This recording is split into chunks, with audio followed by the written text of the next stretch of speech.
يجب أن يستقيل في الساعات القادمة 20 أكتوبر القادمة.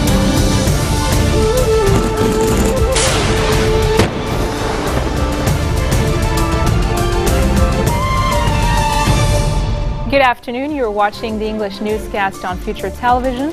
I'm Linda Tamim, and these are today's top stories. Health Minister Wael Abu Faour says Lebanese people are sharing wheat with rats and pigeons after an inspection tour of grain silos at the Beirut port. The army says many of Faisal's residents already have permits to cross to the town's outskirts, and those protesting new restrictions want terrorism. And Indonesian rescuers searching for an AirAsia plane carrying 162 people pulled dozens of bodies and pieces of wreckage from the sea off the coast of Borneo.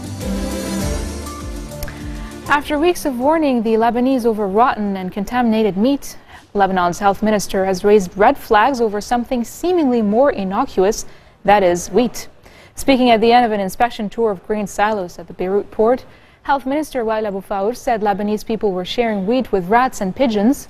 He told a news conference with the Agriculture and Economy Minister that the presence of a huge number of birds also allow the transmission of spores.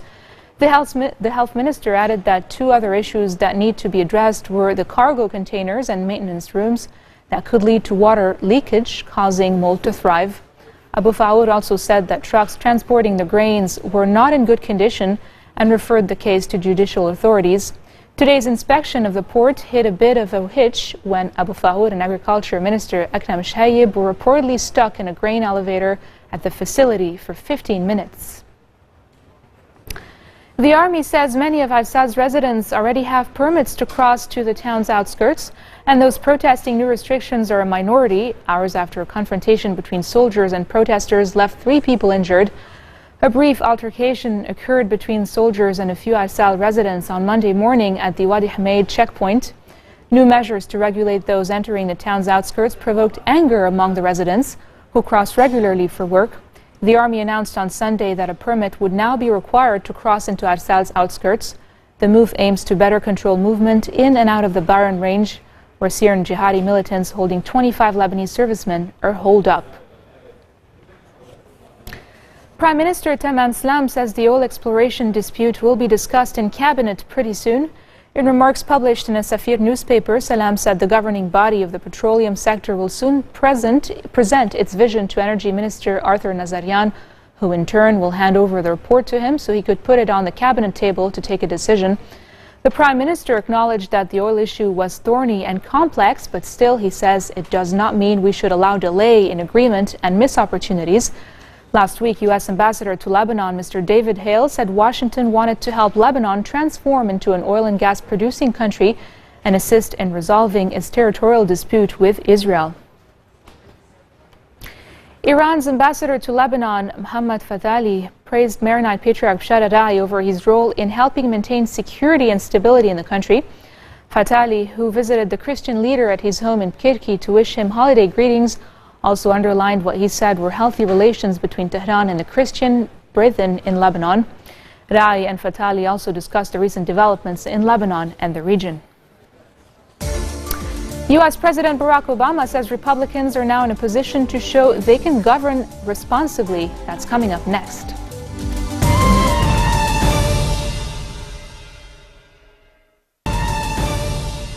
Welcome back. And now for news around the world in brief. ISIS has published an interview with the Jordanian pilot captured last week after his plane crashed in northern Syria.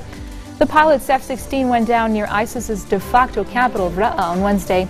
First Lieutenant Muad Kasabse is the first foreign military pilot to fall into the extremists' hands since an international coalition began its aerial campaign against ISIS in September.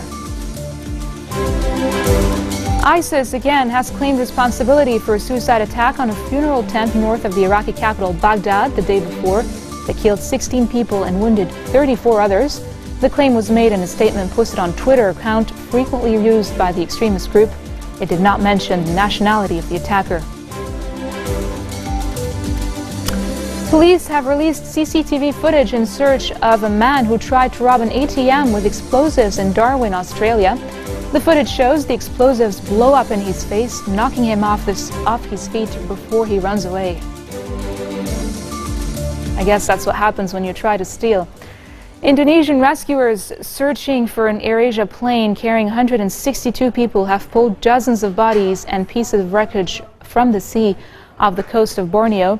AirAsia's flight QZ8501 and Airbus A320-200 lost contact with air traffic control early on Sunday during bad weather on a flight from the Indonesian city of Surabaya to Singapore.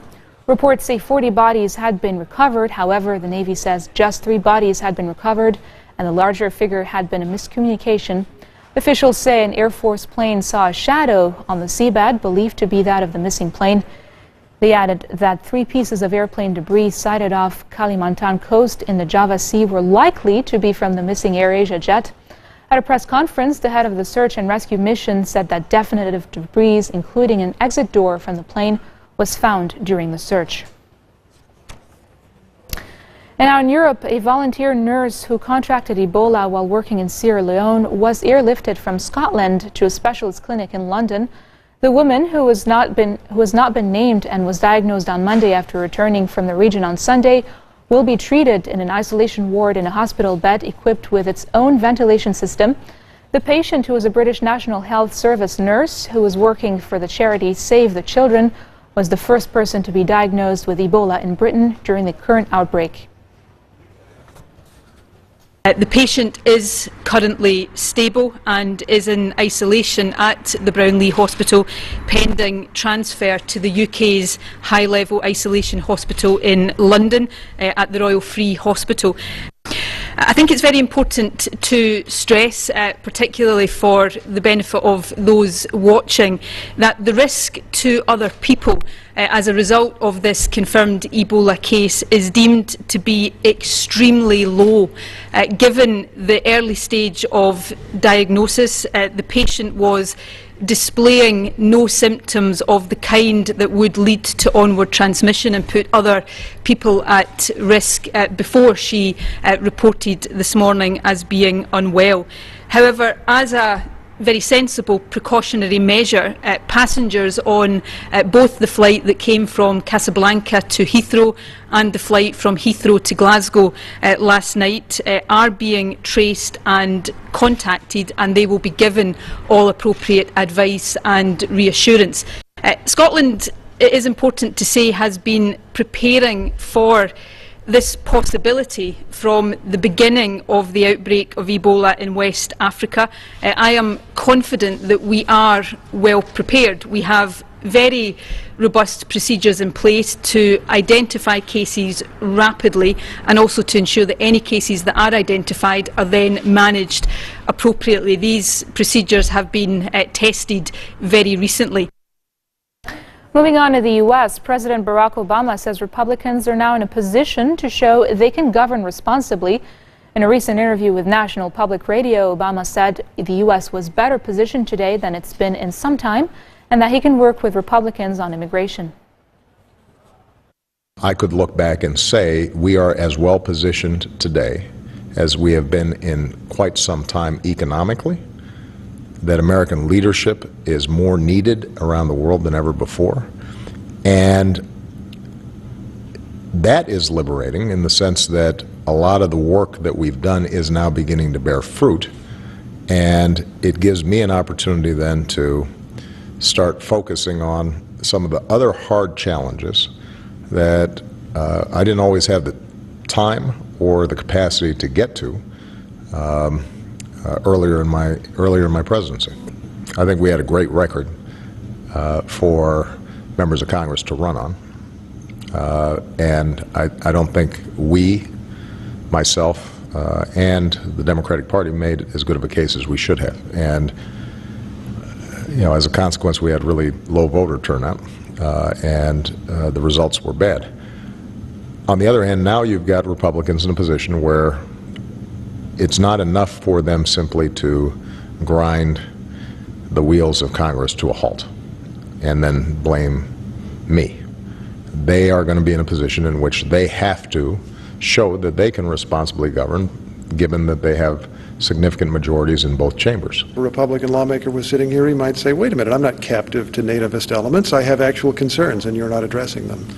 Well, the problem is, what are those concerns, and how is it that I'm not addressing them? If the concern is border security, we've got more resources, more border police, more money being spent at our borders than any time in the last 30, 40 years.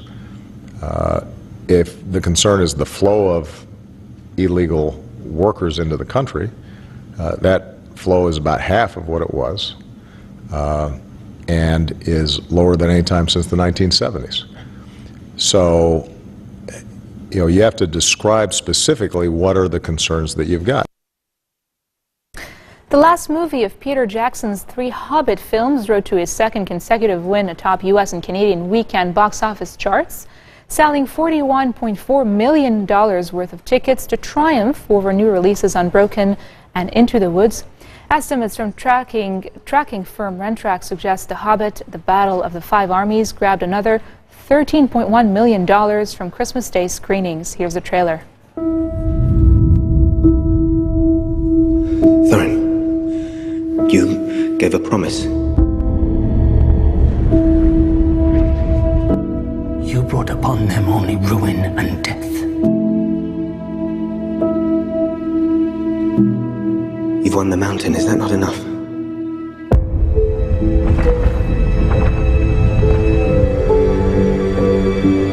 Now, we defend it. I came to reclaim something of mine. This was the last move in a master plan. A plan long in the making. These bats are bred for one purpose. For war. Leave Sauron to me. Bilbo is right. You cannot see what you have become. Everything I did for them. You started this. You will forgive me if I finish it. When faced with death, what can anyone do?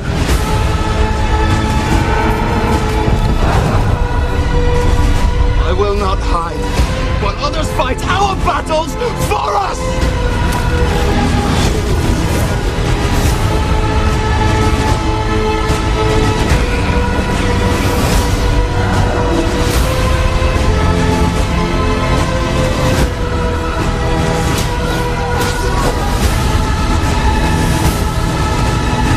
You have but one question to answer. How shall this day end?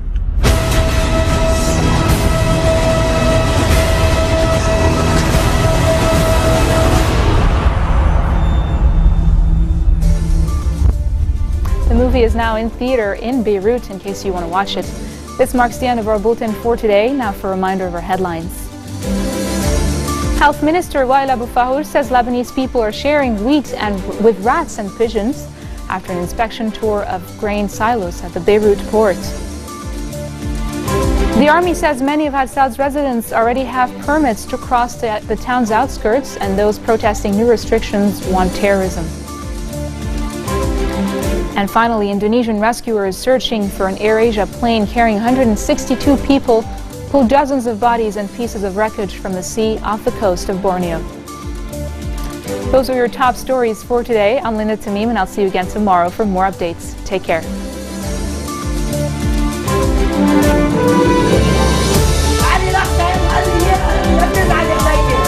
يجب أن يستقيل في الساعات القادمة 20 أكتوبر الكريمة.